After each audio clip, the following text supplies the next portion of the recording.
Advent are coming to. But what are we coming to? Where have we been? In this long journey of pandemic, walking with darkness before us, behind us, around us, we look for the light within, the gold that is our Renaissance,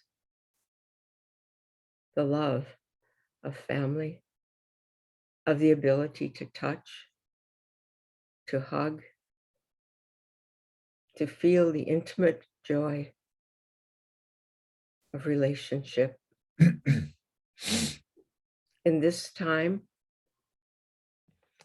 of Advent, of winter solstice, we look to this flame.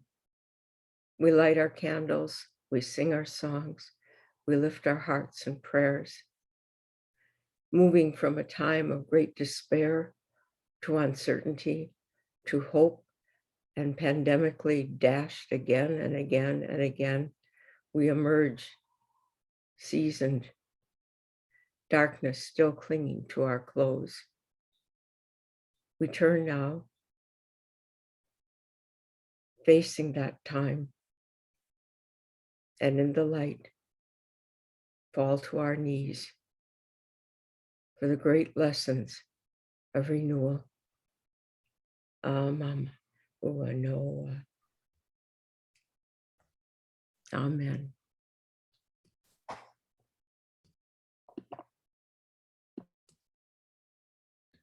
Thank you, Apila.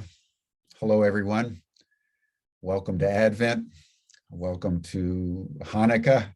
Welcome to the winter solstice.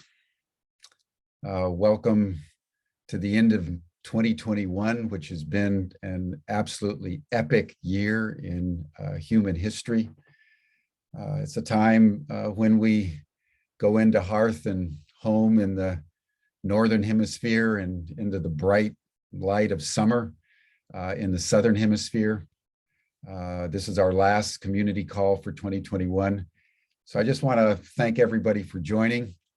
I want to send my warm, heartful embrace to all of you. Lynn Bell, our astrologer, could not make it today. She was delayed on a train, but she just sent an email just wanting to send her love and blessings and to remind us that in the visible sky tonight, Venus, Saturn, Jupiter, and the moon are all in conjunction. So you can just imagine the powerful energies of these great planets, Venus, Saturn, Jupiter, and our nearby moon, all in conjunction. So the energies on this particular day are quite spectacular. And there's also a new comet in the sky called Leonardo that has been discovered by telescopes. Venus turns retrograde on the 19th, just 7 days from today. And it's also going to be conjunct Pluto. So it's a time of the year. Lynn wants us to just remember that it's a time where we need to look at our deepest values. What do we honor about what's true? And then on the 24th, on Christmas Eve, Saturn and Uranus are squared. And this is the last, I think, of 3 Saturn-Uranus squares for 2021. It's been a very challenging year, as all of you know, and that's the gravitas of Saturn and the Promethean impulse toward liberation and ecstasy of Uranus. What is true, what is untrue, control and freedom, all those contradictions have been so apparent in 2021 that Saturn and Uranus have been very, very present with us. But on the 29th of December, says Lynn. Jupiter enters Pisces, which just begins to open everything up. Jupiter is the planet Zeus, called Jupiter in the Roman pantheon, the king of the gods, the triumphalist, the planet of success and victory and openness to the future with confidence and assurance that success will be assured. So Lynn says that we end 2021 having experienced and endured all the contradictions, particularly between Saturn and Uranus this year in a very, very potentiated way. So just honor today as Venus and Saturn and Jupiter and the moon come into conjunction in the skies. So that's the star report from Lynn, who's on a train in France, returning to Paris. So thank you, everyone. And if you're listening, Lynn, thank you. We're very pleased today. I hope, Georg, that you've been able to find Andrew. Either, I don't see him on the panel, but he may be in the audience. He just called saying that he's hooked up. But while we're locating Andrew, who's going to speak to us, I believe, on Kabir, we want to just say that the program will talk a little bit with Andrew. We thought we would bring you the poetry of Kabir as a celebration of this moment, also in conjunction with his latest book, Engoldenment, which is a calendar, 365-day calendar of the poetry of Kabir. He was on Humanity Rising just a few days ago on Engoldenment. Very, very powerful presentation. And then we're going to talk a little bit about next year. We're going to talk about Rhetorica, the third of the liberal arts, and we're hoping to have it in person next year in Chartres. So that's going to be coming up after Andrew. We're going to talk a little bit more about our dreams. Bonaparte will talk about the solstice, Rose Circle coming up on the 21st, I believe it is, 22nd. And we thought we would also hear from Georg. He's in Mexico, and today is the feast day of Guadalupe, the great patron saint of Mexico, Madonna, who appeared to the peasants, over a century ago in an indelible radiance that galvanized the spirituality of Mexico. So all that's in store today. But Andrew's there. She has appeared, our dear beloved Andrew. Welcome, Andrew. So good to see you. And I'll just turn the program over to you to talk about Kabir. I would love some of the poems, but also, as you did on Humanity Rising, just to tell a little bit about your love of Kabir and Kabir's story. It is such an extraordinary story of this 15th century mystic in India that has radiated like Jalaluddin Rumi around the world. So Andrew, welcome.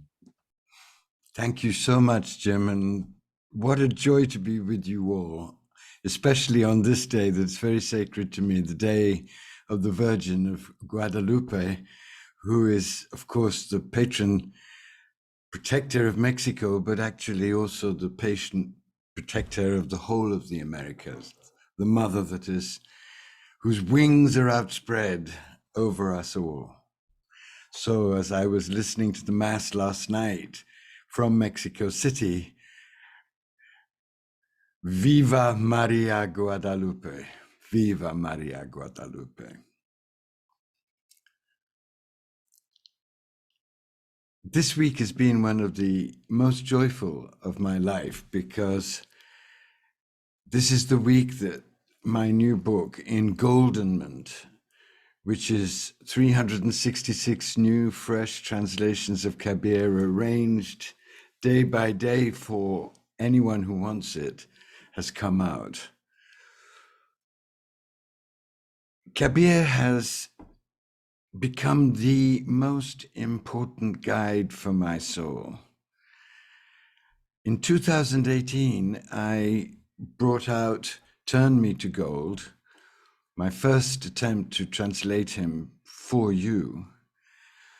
And when COVID struck last year, in the macabre lockdown that followed, I really came to terms with my life and decided that if I was going to die because I was in the age group and I have weak lungs, what would I do? What would I leave for you? And I decided that the most rich and beautiful and holy thing that I could do was to translate more Kabir and arrange them in such a way that you would have for you what I have had, the friendship of the most sublime, piercing, clear, and exalted of all humanity's mystical poets. Let me tell you a little bit about Kabir before I just read 4 poems with you. 4 poems from the big kahuna, as I call him, the Bach of mystics, the Everest of mystics. Kabir is India's greatest mystical poet and prophet. He was born probably around 1440, and we know that he died in 1518. He was born to a poor weaver family in the holiest of all Hindu cities, then called Benares, now called Varanasi, my favorite place on earth. Absolutely crazy, wild place that you can never get out of your cells if you've ever had the grace to be there. He was born, as I said, into this weaver family and spent his entire life as a weaver, as a marginalized, dispossessed, very poor person in a very wild, holy, but corrupt city whose games he excoriated in his poetry. He woke up to a comprehensive and radical, embodied enlightenment, probably in his late 20s and 30s, and spent the rest of his life singing songs on the porch of his hut to anyone who would listen about what he had discovered to be real. He had discovered that all religions were a costume party and a distraction in their rituals and dogmas from the unbelievable potency of a direct, naked relationship with God. So to the Hindus, he said, how can you claim to be real when you have caste and you kill things despite your vegetarianism and you have all of these endless fancy schmancy rituals? It's nonsense. And to the Muslims, he said, all this shouting from minarets and endless belief that only yours is the way, all of that is absolute rubbish. As you can imagine, this did not endear him to the authorities. And it's said in some of the biographies of Kabir that between them, the Hindus and Muslims tried to kill him at least 25 times. But the people loved him. They knew he was authentic.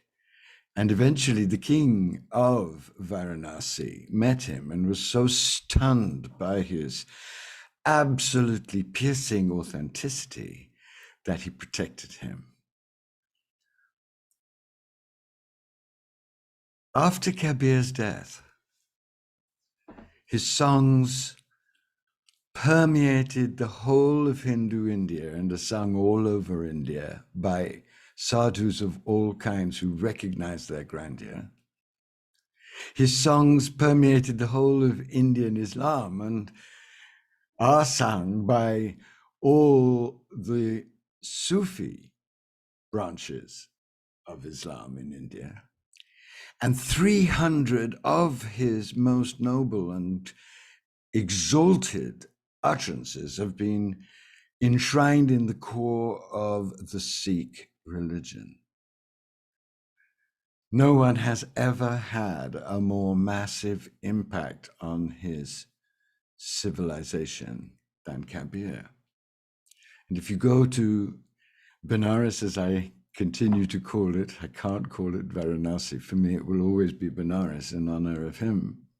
If you go to Benares, the cigarette sellers and the boatmen and those who buried the dead, they are still singing him because they know he's one of them, speaking to them directly, nakedly in their own language, not in Sanskrit, and encouraging them as he continues to encourage us to do everything we can to come into direct relationship with the One so as to be engoldened, irradiated in our consciousness by divine consciousness, expanded in our hearts to enshrine the divine heart, and this is what is so thrilling about Kabir, increasingly divinized in our bodies so as to be made through the miraculous magic of the divine, the living divine human instrument of the evolutionary will of God. As I said, I brought out my first book in 2018, and that had been the result of 4 years of intense work in silence, living in a hut in Arkansas during one of my periodic fits of bankruptcy. I blessed those years because I met him in my hut, and living with him crystallized my whole being in a way that no words could describe. They truly began to transform me in a way that not even my relationship with Rumi had ever done. I felt as if I'd spent 40 years working with Rumi to be softened enough, emptied enough, bashed about enough to be able to begin to approach the naked majesty of this amazing poet, prophet. And in those 4 years, I learned that Kabir has 4 interlinked messages for us that we desperately and profoundly need at this tragic but also amazing moment that we find ourselves in. The first message he has is a message that this is really Kali Yuga. This is the time in which we will either be transfigured or annihilated, and we had better get very clear about that, because no amount of magical thinking or denial can wish away this absolutely terrifying and potentially absolutely transformative global evolutionary crisis. The second message is that this is the time of the birth of a universal mysticism, which draws on the wisdom of all of the paths, but goes beyond them into a naked, direct relationship with the divine that will have the power to unite humanity if we seize it and work very fast on our complete rehauling if we dare it. The third message is that if we just do one enormously powerful practice, this is the one practice Kabir endlessly stressed, and it's the practice that has been at the core of my own evolution for 40 years.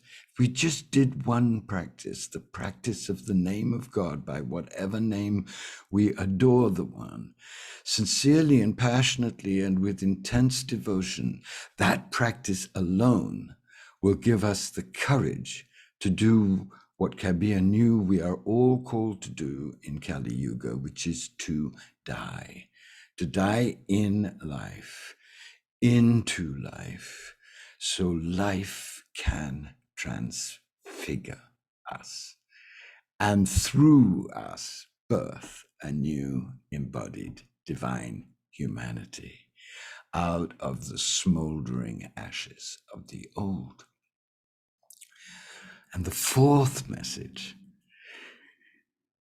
is about the nature of this birth out of universal mysticism, direct naked connection, and this sublime, focused, relentlessly powerful practice of the name. What Kabir knew from his own inmost experience is that the next level of human evolution is not going to be in any way a recapitulation of any of the old. It's going to be new wine in new bottles.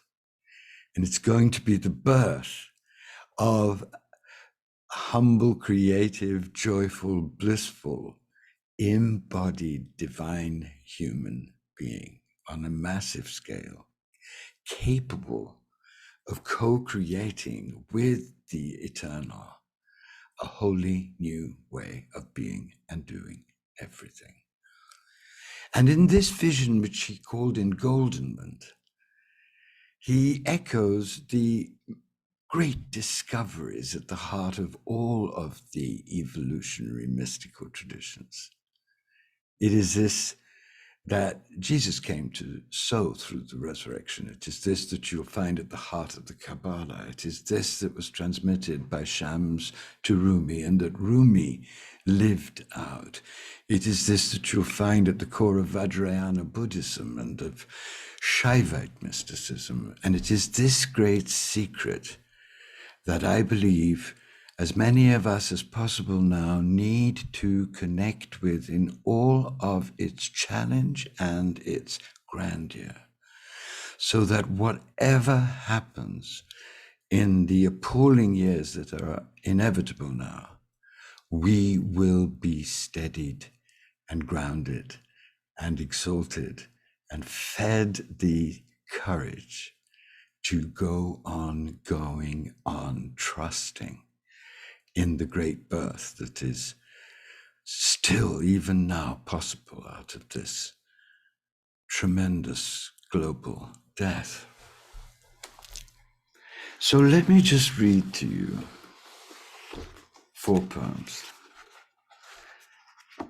Please avail yourself of this book. You can get it on Amazon for the price of a mediocre breakfast, and it will guide you through everything, and it will enable you to make a sublime friend of the greatest mystical poet prophet that we have been sent, the most universal, the most radical, and in the end, the most exalted. Let me begin by a poem of Kali Yuga, which I'm sure you will all recognize. Of course, you're exhausted and furious. You've been walking for lifetimes in the wrong direction. Look, even Shiva's servants and musicians and the world's great philosophers were unable to plumb the mystery of the One. God stays hidden in the soul while the world keeps brutally busy and people go on acting blindly, binding themselves in invisible chains. Everyone grows battered and worn out and realizes nothing real. And then night falls like a vast blind well everyone falls into, frozen with fear. Illusion rules omnipotent, while greed's lightnings keep torching house after house, and desires rain down in an endless monsoon. The ignorant shake with fear. There's no help for their delusion. The people are cheated and abandoned to darkness. No one follows my teachings. Everyone's writhing in Maya's net.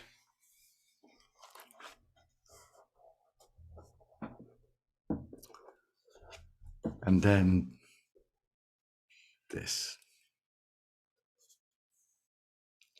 Why are you withered and sad, O lotus, when the lake of fresh water, the source of your life, is always with you?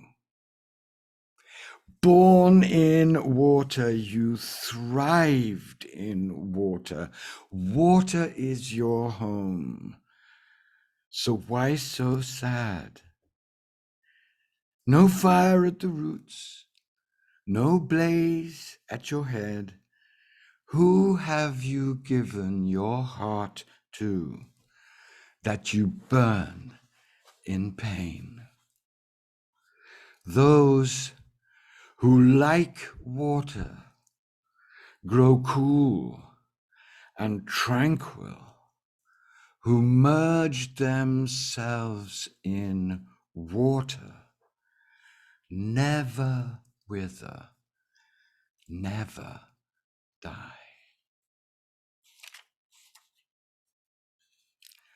And then this. In every house there burns a lamp, but you're blind and don't see it. Keep trying. One day you will see it and be free from death's noose. It isn't a question of eloquence or of listening or of ritual. To see it, you have to die while alive, and then you'll never die again. In every house, a lamp is burning. Neither yoga nor chanting, piety or vice will help you see it. You have to die while alive. And then Kabir promises you'll never die again. And when you die into the One through adoration and the power of the name and the commitment to take the path of love and truth to its end, when you die, you don't vanish into the light.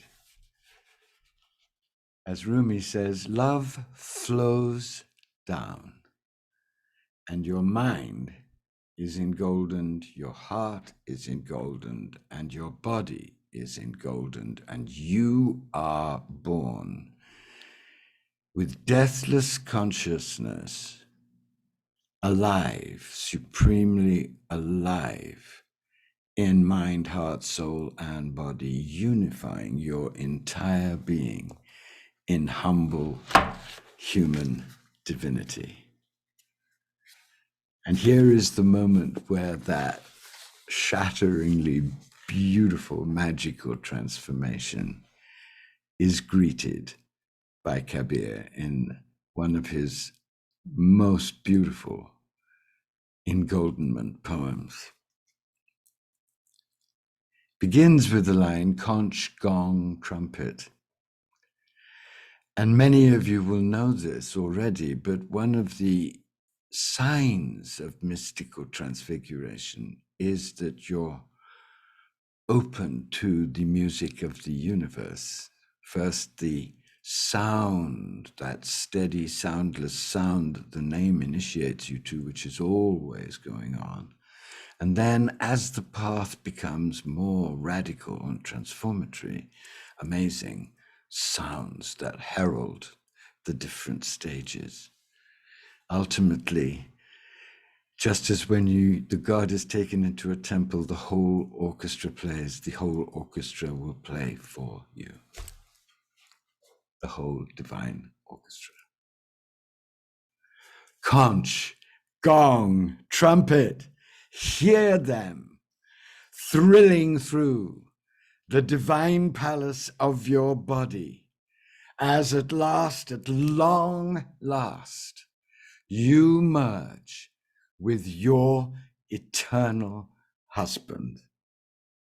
Let love's mad joy surge through your whole being in wave after wave. This is what you were born for. This is what you died to live. I hope that I will live to see that global transfiguration beginning on a global scale. I know it's possible through Kabir. I know it's possible because it's the fringes of it are happening in me and in hundreds of thousands of people right now. I know it's possible, but I know the alternative, complete annihilation, is also possible. So that's why I've produced Engoldenment for all of us, so that we can have always fixed like a diamond star in our heart minds the goal that all of our efforts on every level now, I believe, should be directed to doing absolutely everything we can inwardly and outwardly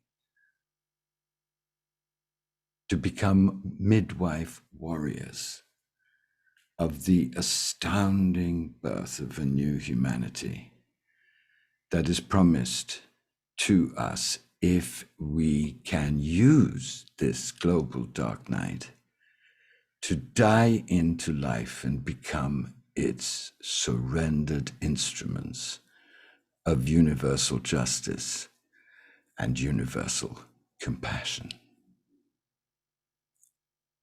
Please make Kabir your friend.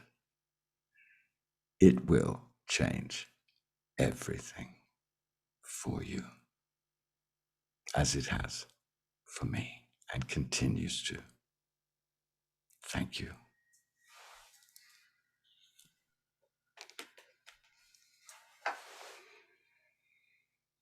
Thank you, Andrew.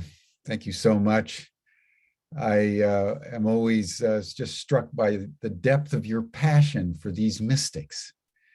They live through you, and you radiate the truths that they seek to communicate through their magnificent poetry and song and prose and lives. So I just want to thank you for everything you embody in our world. Thank you. So I couldn't have done anything in the last 20 years without the help of these great ones. And that's what I've known from myself. That's why I've been so relentless in my championship of them, because they're here with us. All of the great ones, the Buddhas and Bodhisattvas and shamans and seers and the angels also, they're all here right now as we burn in this childbed of fire. I know this, and so many people know this, and trying to help people understand how much help we have is really the goal of my older age now. I've been so helped. I want everyone to have the help that I've received. And I know that the only thing that you need is heartbroken sincerity and the commitment to do real work. Everything else will be fed you through eternal mercy and love. Mm. The divine wants this birth. We need to want it and work for it. And we have the great midwives in Rumi and Kabir. They're waiting to help us birth ourselves.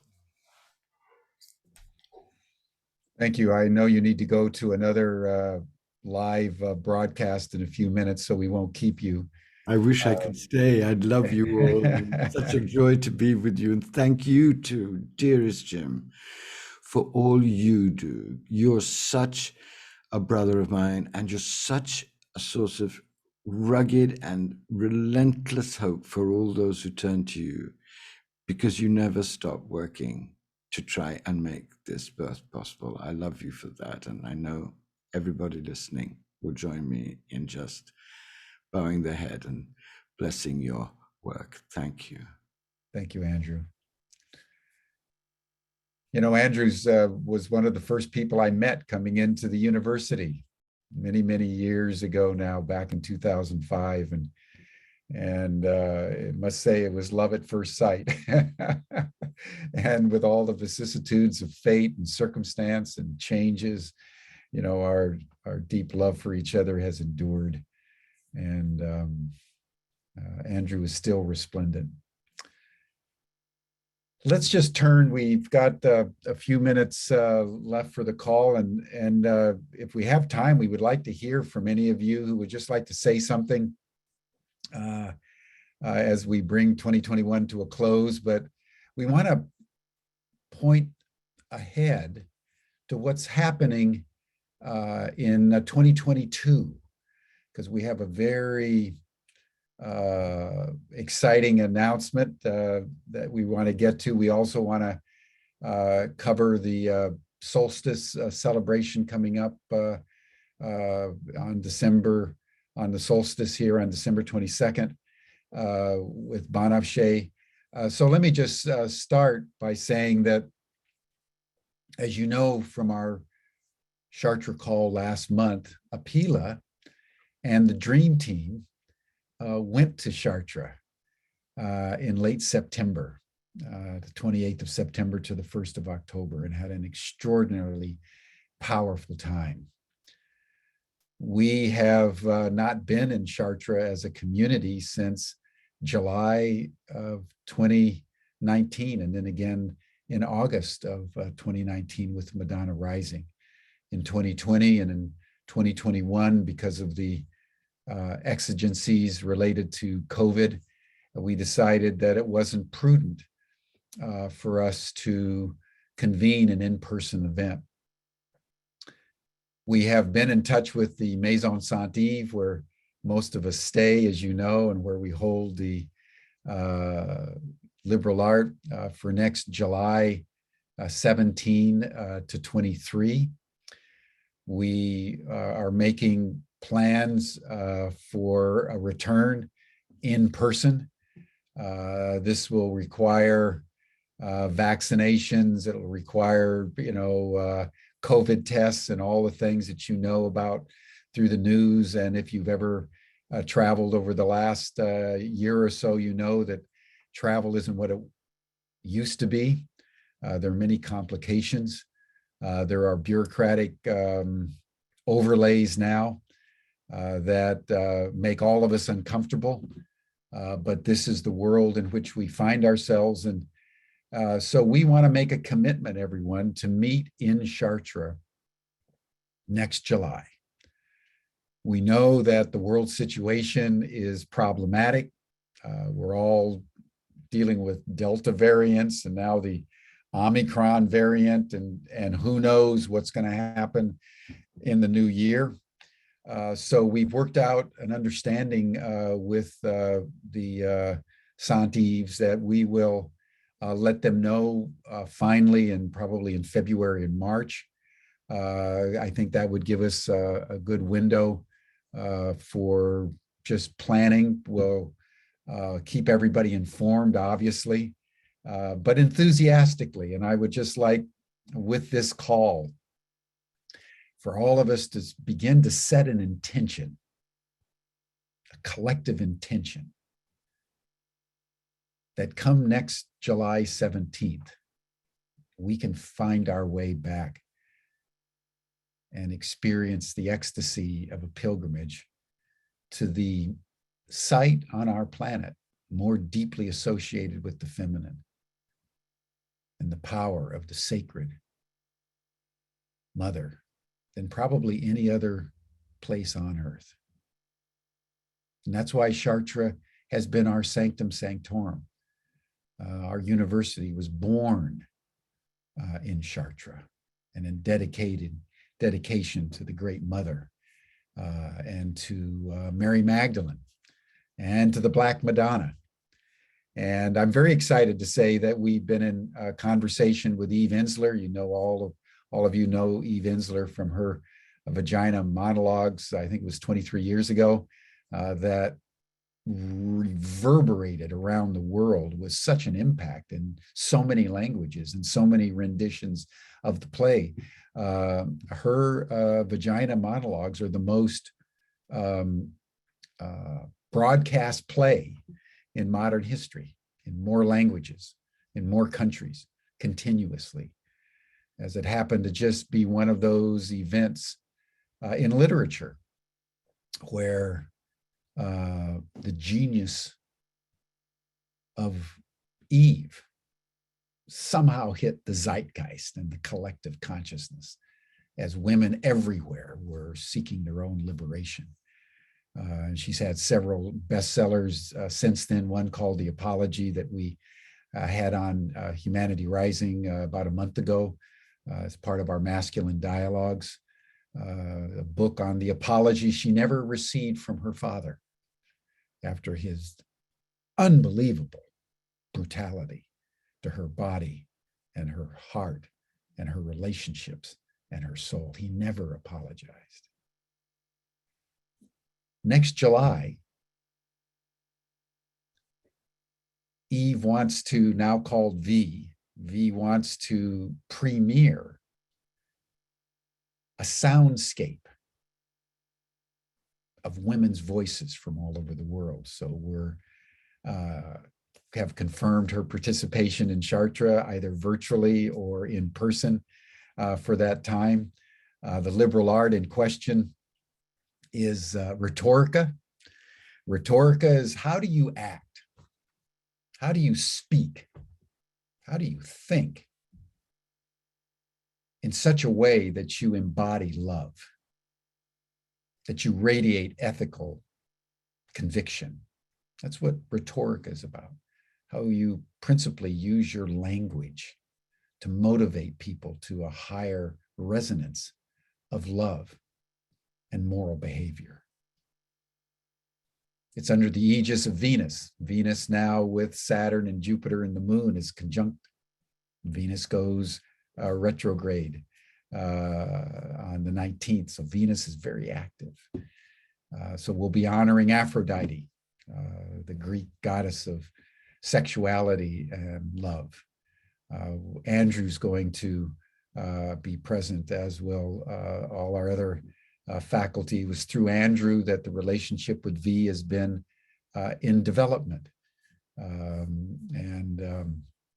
Another woman, Jacqueline Lewis, who's just authored a book called Fierce Love, who's a minister in the oldest church in New York, will also be joining. So we've already made a lot of progress. I just wanted everyone to know that. The syllabus is going to be out in just a week or two, and we're looking forward to everyone joining at that time. So that, to me, as someone with Apila and Andrew and Bob Meyer, who you all know, and others, we were there in October of 2005. And we have consecrated really our lives and our spirituality to an annual pilgrimage to that sacred place. And who knows, we'll see how it all develops, but we'll probably have a pilgrimage after Chartres for people who want to do that. Pila was down in the caves of Dordogne in early October. We may be able to do that again. Maybe we could do a mystical pilgrimage to Paris again. Under any and all circumstances, Paris is a majestic city full of feminine beauty and power and mystery. So we're continuing to think about that and keep everybody informed. It makes me very happy just to be able to announce this to everyone. So again, let's keep our intention together as one, that we will physically be able to be in Chartres. Just imagine walking the labyrinth with the soundscapes of women's voices all over the world, going down in the crypt with the soundscape. It's a beautiful, beautiful image for us to hold as we contemplate the deep mysteries of love. What is love? And how can it guide us now in our time? So thank you, everyone. And now, Guadalupe, why don't you tell us about the celebration on the solstice coming up and what you have in mind, and maybe anything that you want to say about Chartres next year and the solstices and equinoxes next year. Thank you so much for everything you've done to build Madonna Rising, the Rose Circles, the community calls. So just grace us with whatever you would like to share. Thank you, Jim. Thank you. Blessings to everyone on this day, 12/12. Our last Rose Circle of this year will be on Tuesday, December 21st. We will come together to celebrate the winter solstice and the return of the light. May it be a rebirth for us all of joy and a deep knowing that we are held in love and here to birth a new humanity. We will listen to the beautiful voice of Ruth Cunningham and receive the wisdom of Anne Baring and Peggy Rubin, and we will dance. I hope you will join. And next year, yeah, it sounds really exciting what Jim is planning. I hope that it will happen, that we can be there in person. Viva Maria Guadalupe, everyone. Thank you. Thank you, Guadalupe. I thought it might be good. I don't know, Pila, if you have anything you want to share about the dreams, whether any of you there participating, is there anything anyone would like to just share as we bring 2021 to a close? I might just say, as we're waiting for anyone. Oh, there's a Pila. Why don't you comment, Pila, and then I thought I would say something about the importance of the number 12. Okay. Well, as Jim mentioned, a small group of us went to Chartres at the end of October, and it was just magnificent to walk inside that cathedral again. And I had one young person with me who works with me, and she just came to help me. And she had never been there before, wasn't raised in a religious way. She walked in and she tapped my shoulder and she said, "I'm crying. It's so beautiful." And that's Chartres. The dreams that we had when we were there, the small group of us, what came very strongly is the message to remember our creation. I'm looking at this beautiful artwork Veronica did for it. Remember the love that brought us into creation. And alongside that love that brought us in, that message was a fox, which is the trickster. And that trickster, as Jim mentioned, through Lynn Bell's astrology, is still very much with us until the end of January. So one of the things that came from the dreams is the clear message to take action, as Andrew said, commit to the real work. So the dream team, we need to share the gift we've been given at Chartres. And of course, I can't speak, I can't do what Jim does, I can't do what Banachet does, but the dream team is doing what we can do, which is to write several articles and to prepare a book and a multimedia presentation so that we can share this way of coming into our whole minds with the larger world. So now I would just really love to hear what our community has to say, because the other thing, the third thing that came so strongly at Chartres to all of us was just missing you, missing our community. Mm. Yeah, missing everyone. I've been missing everyone. We've been too long in isolation, everyone. We've got to get together one way or another. And, you know, and on pilgrimages, it's not so easy. The very nature of being a pilgrim and making pilgrimages, sometimes you've got to overcome lots of obstacles. And there's lots of obstacles in the travel domain these days, as we all know. But again, let's create intention. And it's worth just noting that since it is 12/12, as Banachet indicated, the power of the number 12. You know, the great rose windows in Chartres Cathedral are all 12 around the one. You know, the great north rose window with Mary in the center, and then surrounded by concentric circles of 12 depictions of saints or kings or queens or personages from deep antiquity. And on the south rose window, the Christ, the cosmic sun, opposite mother, the mother of God, is in 12 around the one. And everywhere you look around the cathedral, there's some variation of 12 around the one.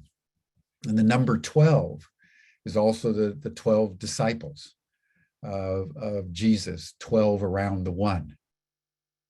And it's the symbol mystically of unity in community.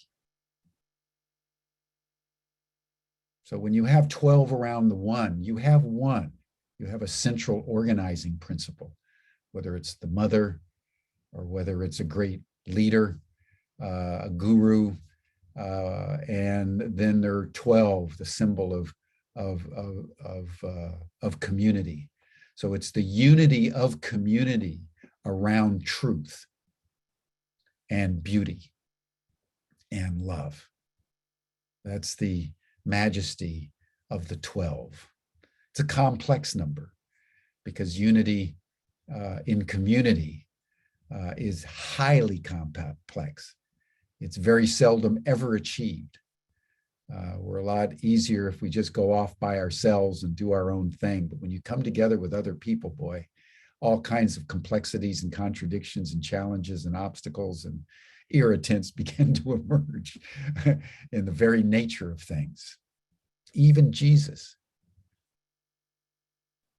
who probably was a master of psychology and group dynamics, was betrayed by one of the 12. So the number 12 is a very complex number, fraught with ambiguity, but also a great promise. I think that'll bring us to the end of our time today. I want to thank everyone. I know everybody has probably a lot to say, but chose to just to take in the session today. That's also good. I think Mary Lou has her hand up. It would be lovely. Oh, there we go. Mary Lou Bell. Yes, Yeah. Mary Lou from Chartres. She's been our guide and constant companion since the day we set foot in Chartres back in 2005. So Mary Lou, come on in. Can we bring her in, George? I've promoted her. Yeah, I've Georg, promoted her. great. Let's see what's happening.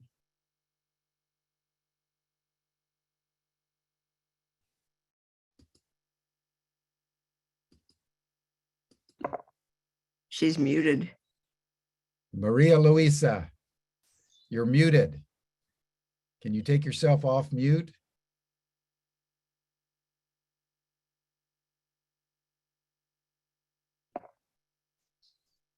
There she is.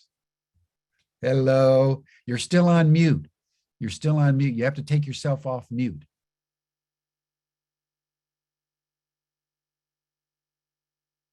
Lower left microphone symbol. Yeah, the very far left of your screen, you'll see a little microphone. Yeah. There we go. So, There we okay. go. So I just to say thank you to all of you. It's the end. This is the last short call, and I hope that we will meet again on this 2022, and there will be a lot of surprise.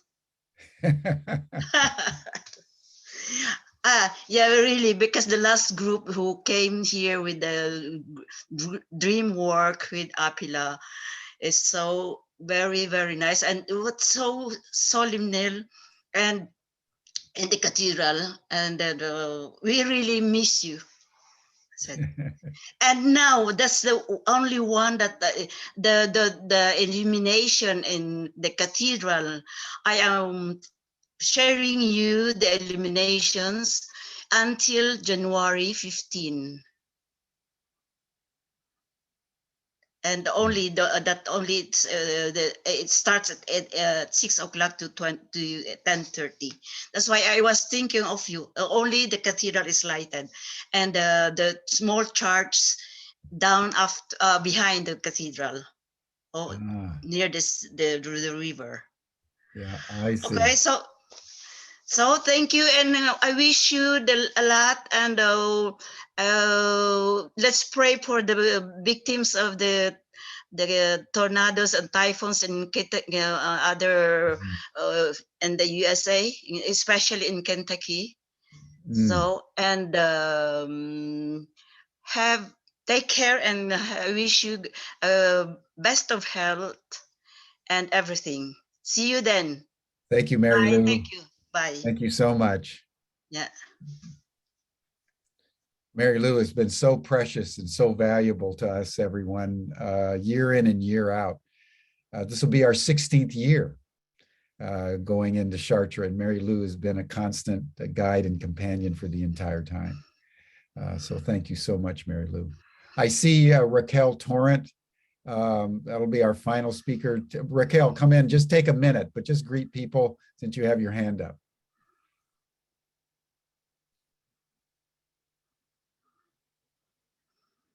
There we go. Raquel's Hello. in Spain. Oh, yes. Hello. Many kisses to all of you. Merry Christmas to all of you, dear friends from Chartres. I just wanted to share with you the trust that everything is going to be all right. I agree with Andrew because I have felt it maybe with the same Spanish passion. He's not from Spain, but the passion is the same about that. It's true that we are surrounded by help. So not forget that, and knowing that, be strong in our trust that we are very much helped in this process. So not only for the new year, but for every day and the rest of our years in this earth. So trust for everyone. Much love. Thank you, Raquel. Always like to feel the passion of Spanish mystic. Yes, that's true. Oh, I see one more, Wendy Jocelyn. Wendy, come on. If Georg you'll be our final word, and then Pila will give us the benediction here.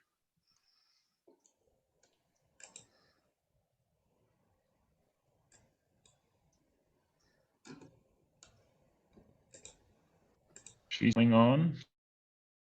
There we go.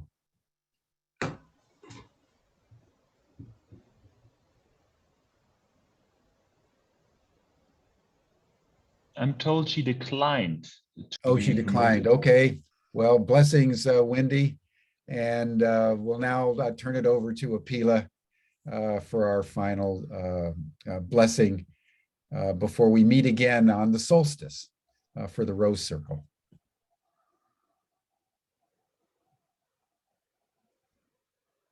In the purity of the evergreen, may our hearts and minds be ever pure. May we ever feel your love, ancestors, creator, angelic beings, guardian spirits, Mother Earth, nature spirits. We are truly one. The blessing of this three-dimensional mortal life, family, and community. Thank you for the Chartres community. May we revel, may we flourish, may we dance, may we sing. In the dark, turning to light of this time of passion and joy. Anongwa Yuga Nagula, all my relations, amen. Thank you, Apila. Thank you, Banafshe. Thank you, Mary Lou. Very good to see you. Raquel. Thank you, Georg. Thank you, everyone. See you on the solstice and enjoy your holidays. Blessings, everyone. So much love to you. Bye for now. Everyone, Merry Christmas.